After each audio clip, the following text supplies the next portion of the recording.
എല്ലാ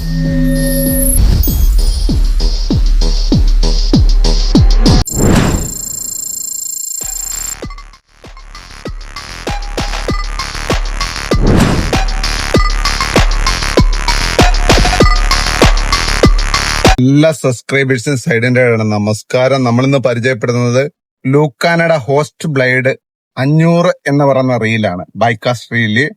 അത് നമുക്ക് സാമാന്യം ഇപ്പൊ ഇറങ്ങിയ റീലുകളിൽ അപേക്ഷിച്ച് സാമാന്യം ഇച്ചിരി വലിയ സ്പൂളും വലിയ റീലും ഒക്കെയാണ്. അതുപോലെ തന്നെ ഇതിന്റെ ഗിയർ റേഷ്യോ എന്ന് പറഞ്ഞത് റിയർ റേഷ്യോ 6.31 ആണ്. Maximum drag 15 കിലോയാണ്. ഇതിന്റെ മാക്സിമം ഡ്രാഗ് എന്ന് പറയുന്നത് 15 കിലോയാണ്. ഇത് നമുക്ക് സൈഡിന്റെ ഇടയിൽ ലെഫ്റ്റ് ഉണ്ട്, റൈറ്റ് ഉണ്ട്. വിളിച്ചു കഴിഞ്ഞാൽ തീർച്ചയായിട്ടും നമുക്ക് 99 95 45 45 76 നമ്പർ വിളിച്ചു കഴിഞ്ഞാൽ തീർച്ചയായിട്ടും നമുക്ക് കൊറിയർ ചെയ്ത് തരാൻ പറ്റും.